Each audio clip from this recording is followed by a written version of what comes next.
नमस्कार विद्यार्थी मित्रांनो, मागच्या तासाला आपण माझा साक्षात्कारी हृदयरोग या पाठाचा आपण विचार करत आहोत. या पाठाचे लेखक डॉक्टर अभय बंग आहेत. गेल्या बऱ्याच तासापासून या पाठाचा आपण विचार करत आहोत. हा पाठ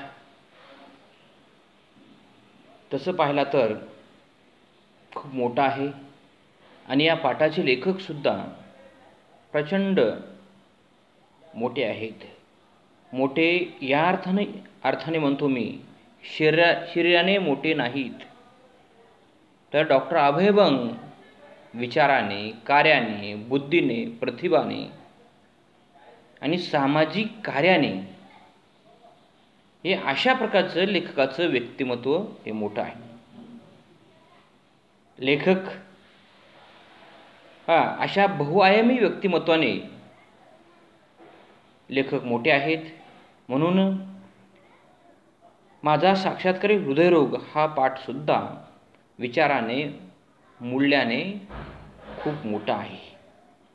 गेल्या बऱ्याच तासापासून आपण या पाठाचा विचार करत आहोत. सर्वांगपूर्ण सविस्तरपणे या पाठातली जी काही वेगवेगळी मूल्ये आहेत, वेगवेगळे विचार आहेत, लेखकांनी कोणकोणत्या पद्धतीने ती मांडलेली आहेत, त्यांनी मांडलेला विचार आपण समजून घेत आहोत. मागच्या तासाला आपण डॉक्टर अभय बंग यांनी सर्च या सामाजिक बिगर सरकारी संघटनेची स्थापना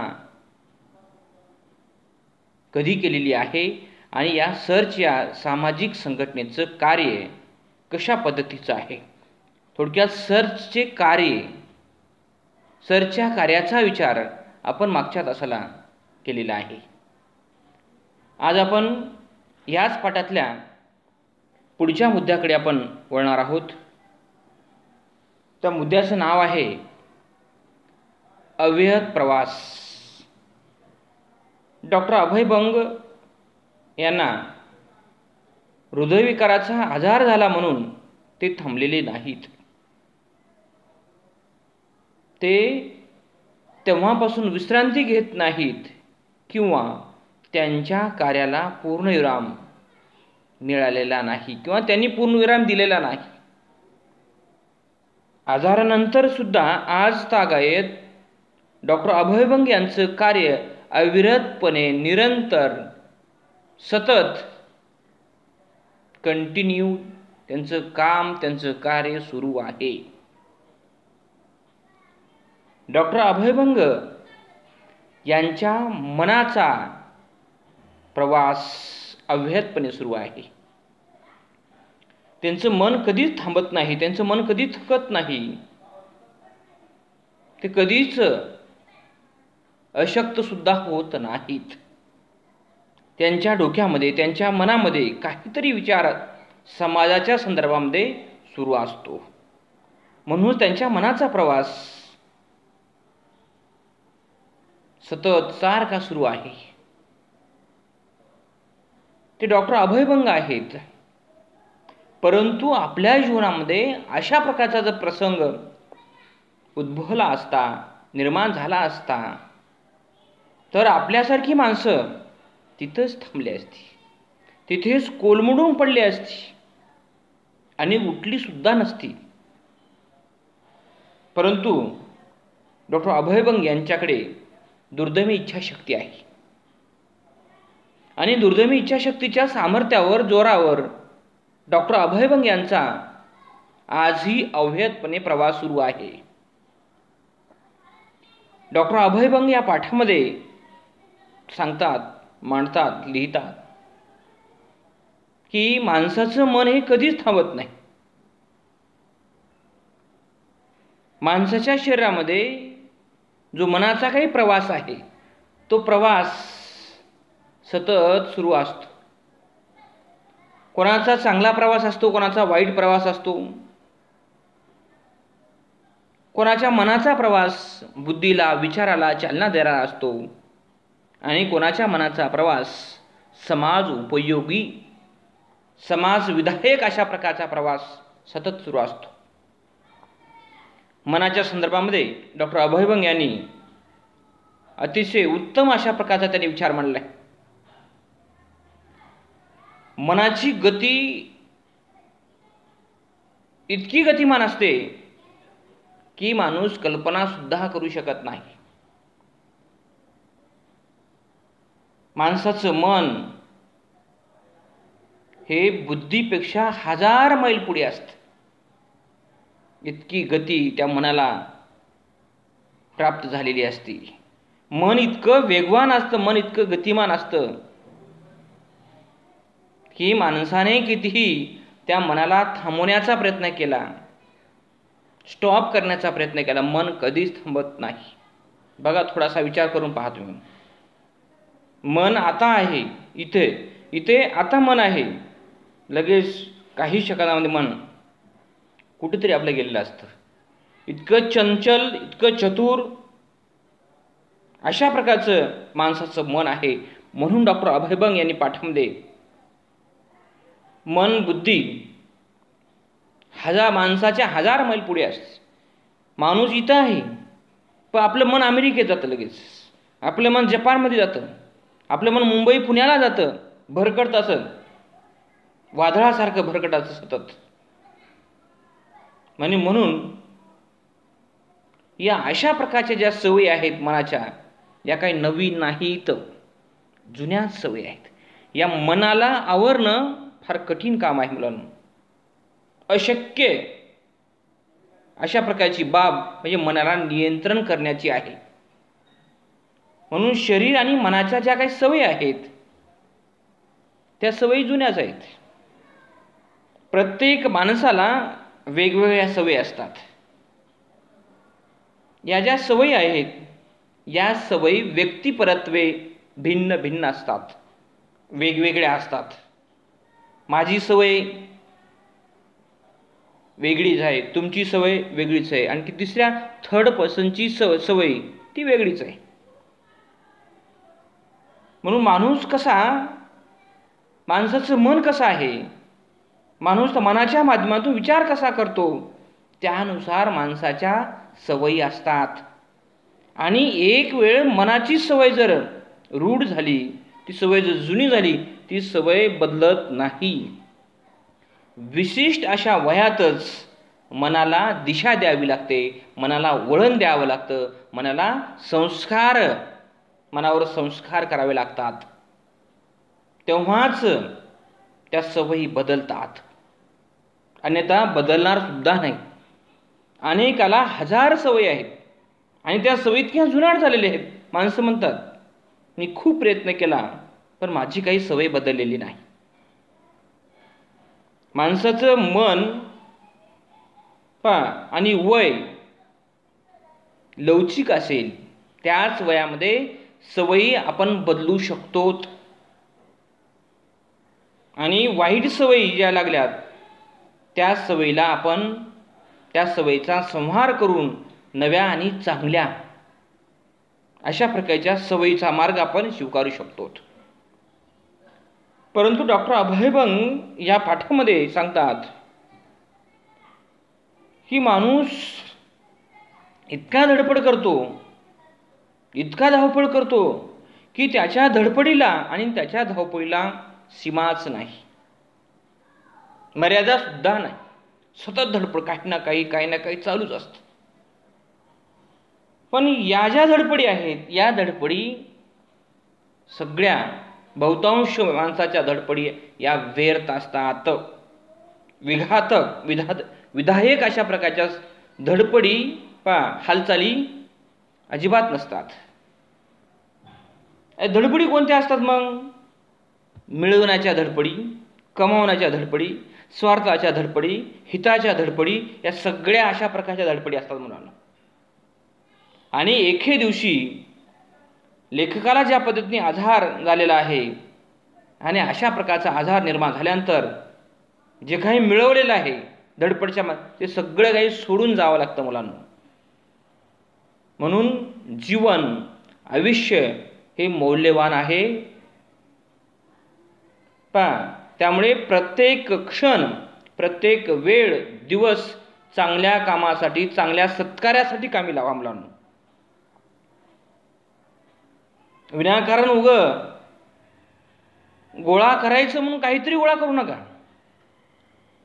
थोडकंच गोळा करा, थोडकंच जमवा, पण ते अगदी मूल्यवान असलं पाहिजे, व्हॅल्युएबल असलं पाहिजे.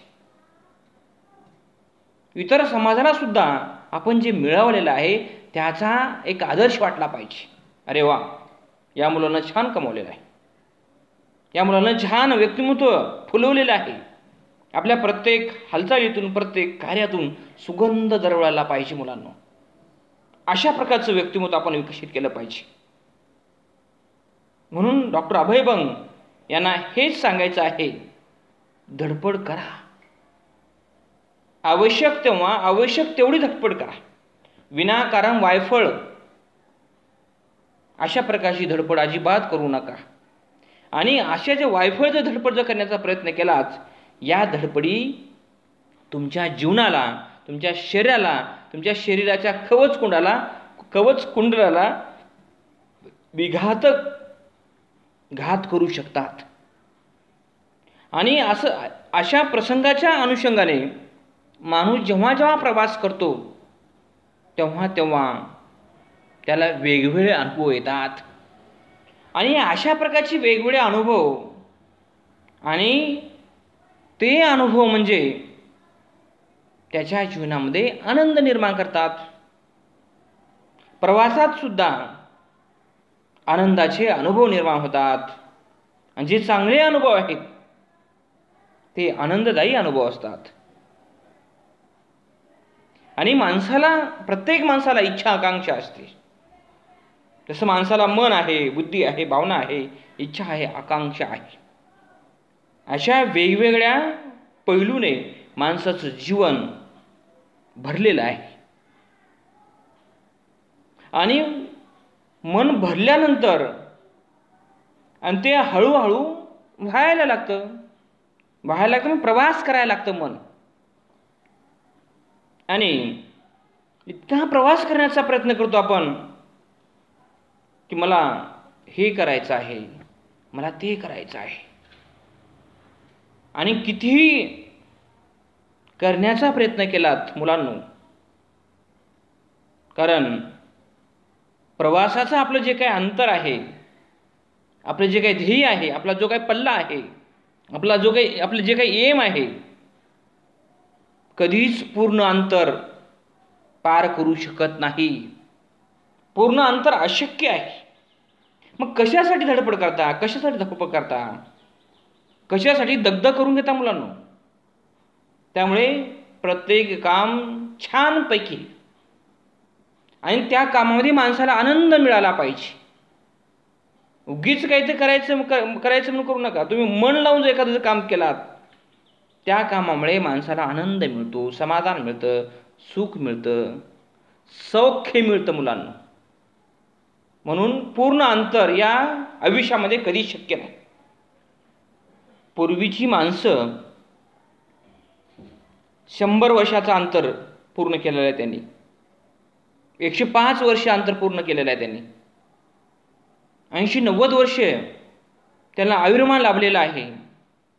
आज बघा, सध्या माणूस 60 मध्ये चाललेला आहे, 70 मध्येच त्या माणसाला मरण पत्करावं लागत आहे. त्याचं कारण ते आहे. आणि अशा पद्धतीने चांगलं जीवन जगा, थोडकं जीवन जगा, पण चांगलं जीवन जगा. आणि चांगलं जीवन जगत असताना माणसाला जास्त सुद्धा आयुष्य लाभतं मुलांना. आणि या शरीराचा, या देहाचा कधीच आणि केव्हाही आणि कदापिही भरवसा नाही. कोणाला शरीराची खात्री देता येत नाही. डॉक्टर अभय बंग सारख्या व्यक्तिमत्वाला सुद्धा त्यांना त्यांच्या शरीराचा, त्यांच्या मनाचा भरोसा नाही. डॉक्टर असून सुद्धा आपण तर सामान्य माणसं आहोत मुलांना.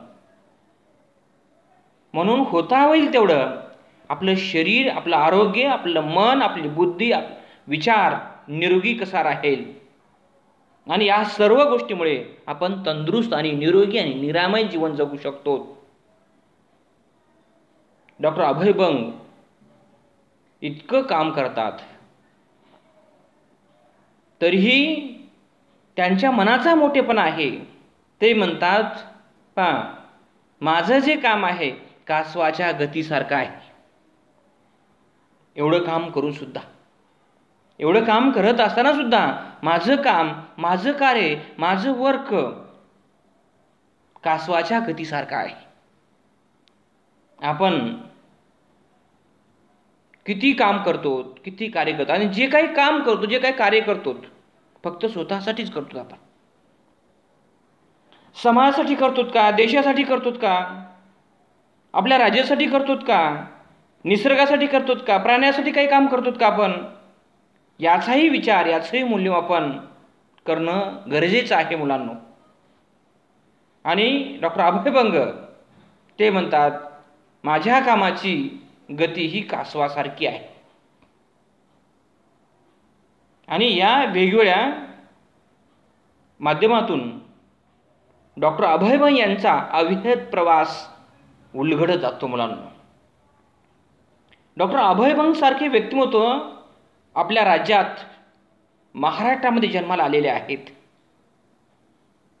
म्हणून आपण खूप नशीबवान, खूप भाग्यवान आहोत की एका बाजूला डॉक्टर अभय बंग आणि त्यांच्या मिसेस डॉक्टर राणी बंग इतकं काम करू शकतात, आणि आपण दुसऱ्या बाजूला आपण आहोत मुलांना.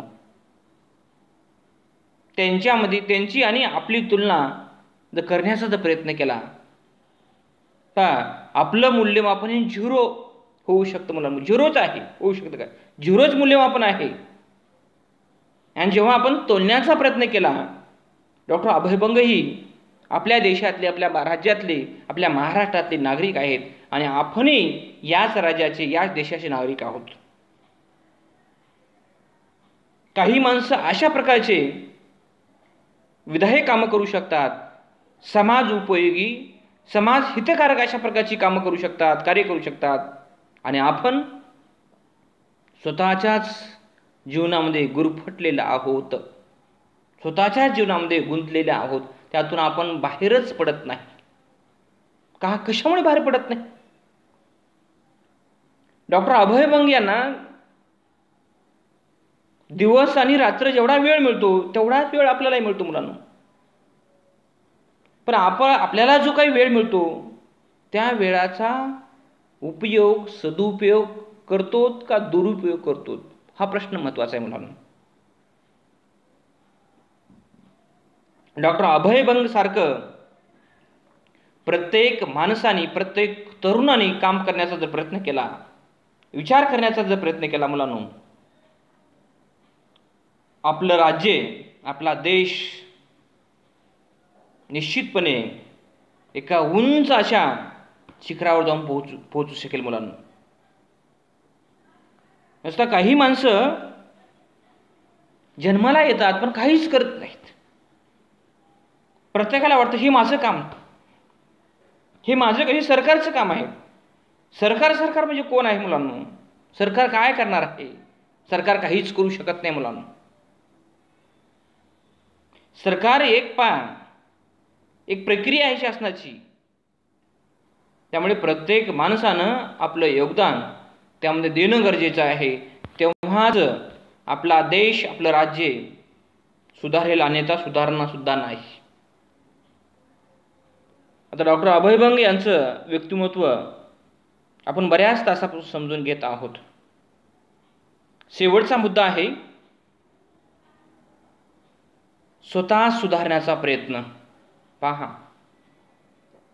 डॉक्टर अभय बंग सारखा व्यक्ती, डॉक्टर अभय बंग सारखं व्यक्तिमत्व स्वतःला आणखीन सुधारण्याचा प्रयत्न करत आहे. आपल्याला तर कधीच सुधारावंसं वाटत नाही. सुधारण्यासारखा आपल्यामध्ये वाव आहे का? सुधारण्याची आपल्यामध्ये संधी आहे का? हेच आपल्याला कळत नाही मुलांनो. एवढा मोठा माणूस असून सुद्धा स्वतः सुधारण्याचा मी प्रयत्न करत आहे म्हणत आहे. आणि सुधारण्याचा प्रवास आणखी सुरूच आहे. पहा, माणसाला शेवटच्या क्षणापर्यंत मुलांनो सुधारता येतं. माणूस कधीच परिपूर्ण नसतो, सर्वांगपूर्ण नसतो. माणसाला सतत दुरुस्त करावं लागतं मुलांना, सतत दुरुस्त करावं लागतं. काम करत असताना, काही शिकत असताना, अनुभव घेत असताना ज्या काही चुकीच्या गोष्टी आहेत त्या चुकीच्या गोष्टी काढून टाकायचं मुलांना. चांगलं चांगलं सतत घ्यायचं, नको त्या गोष्टी टाकून द्यायच्या आणि चांगलं चांगलं घ्यायचं, चांगलं चांगलं तेच घ्यायचं. त्यालाच व्यक्तिमत्व म्हणतात मुलांना. आणि अशा प्रकारचा प्रवास डॉक्टर अभय बंग यांचा आणखीन सुरू आहे मुलांना. डॉक्टर अभय बंग यांचं वय बरंच आहे मुलांना, जवळपास 60-65 वर्ष सध्या रनिंग वय असेल. तरी डॉक्टर अभय बंग या लेखकासारखं व्यक्तिमत्व, आणि कधी कधी ते अनेकदा भ्रमात सुद्धा पडतात, अनेकदा गोंधळात सुद्धा पडतात. आणि भ्रमात पडल्यानंतर, गोंधळात पडल्यानंतर अचानक त्यांच्या डोक्यामध्ये प्रकाश पडतो मुलांना. आपण तर कधीच भ्रमातही पडत नाही आणि गोंधळातही पडत नाही. त्यामुळे भ्रमात पडत नसल्यामुळे, गोंधळात पडत असल्यामुळे अचानक प्रकाश पडण्याचा प्रश्नच येत नाही. कधी आपण विचारच करत नाही. कधी आपण एखादा प्रश्न, एखादी समस्या आपण समजूनच घेत नाही. आणि समजून घेण्याचा आपण जोपर्यंत प्रयत्न करणार नाही तोपर्यंत आपल्या मनात प्रश्न सुद्धा निर्माण होणार नाहीत मुलांना. डॉक्टर अभय बंग हे सुद्धा एक व्यक्ती आहेत. त्यांना जसं मन, बुद्धी, भावना आहे तसं आपल्याला सुद्धा आहे. पण आपण विचारच करत नाही मुलांना. आपण स्वतःसाठी विचार करत नाही, तर देश, जिल्हा, राज्य हे लांबच राहिले मुलांना. आणि अशा ब्रह्मचक्रातून डॉक्टर अभय बंग यांची सुटका होऊन जाते मुलांना. विचार केल्यानंतर बरोबर सुटका होते मुलांना. प्रत्येक प्रश्नावर, प्रत्येक अडचणीतून मार्ग काढता येतो. आपण जर प्रयत्न केला तर, सतसत विवेक बुद्धीने शांत डोक्याने विचार केला तर अनेक प्रश्नातून, अनेक आव्हानातून मार्ग काढता येतो, आपल्याला सुटका करता येते. आणि असा विचार, आणि म्हणून डॉक्टर अभय बंग म्हणतात, सर्वत्र प्रत्येक ठिकाणी दर्शन होणे अशक्य आहे. मी सर्वच ठिकाणी मी जाऊ शकत नाही, अजिबात जाऊ शकत नाही. किंवा ईश्वर प्रत्येकाच्या जीवनामध्ये येऊ शकत नाही. जो कोणी ईश्वर आहे, जो कोणी निर्मिक आहे, तो प्रत्येकाच्या जीवनामध्ये, प्रत्येकाच्या आयुष्यामध्ये येऊ शकत नाही. मग ईश्वर कसा येऊ शकतो? ईश्वराचं सर्वत्र दर्शन कसं होऊ शकतं? ते दर्शन असं होऊ शकतं मुलांनो, जे माणसं, जे युवक, जे तरुणी जे काम करतात, कर्म करतात, त्यामध्येच ईश्वर असतो मुलांनो. आणि अशा वेगवेगळ्या कामाच्या माध्यमातून, सेवेच्या माध्यमातून आपण सुद्धा सर्वत्र पोहोचू शकतो. तर डॉक्टर अभय बंग यांना आपण प्रत्यक्ष पाहिलेले नाही, पण त्यांचं कार्य, त्यांची सेवा आपल्यापर्यंत पोहोचलेली आहे. तरीही डॉक्टर अभय बंग म्हणतात, सर्वत्र माझं दर्शन सर्वांना होणं अशक्य आहे.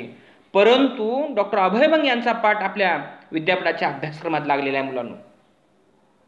त्या पाठाच्या माध्यमातून डॉक्टर अभय बंग स्वामी रामानंद तीर्थ विद्यापीठामध्ये 4 जिल्ह्यामध्ये जाऊन पोहोचलेले आहेत. प्रत्येक जिल्ह्यामध्ये परभणी जिल्ह्यामध्ये किती तालुके आहेत, किती सिनियर कॉलेज आहेत. हिंगोलीमध्ये किती तालुके आहेत, किती सिनियर कॉलेज आहेत. नांदेडमध्ये किती तालुके, किती सिनियर कॉलेज. आणि लातूरमध्ये किती तालुके आणि किती सिनियर कॉलेज. एवढ्या महाविद्यालयामध्ये आणि एवढ्या महाविद्यालयाच्या प्रत्येक विद्यार्थ्यापर्यंत डॉक्टर अभयभंग या पाठाच्या माध्यमातून जाऊन पोहोचलेले आहेत. डॉक्टर अभयभंग फार महत्त्वाचा विचार मांडतात या पाठामध्ये.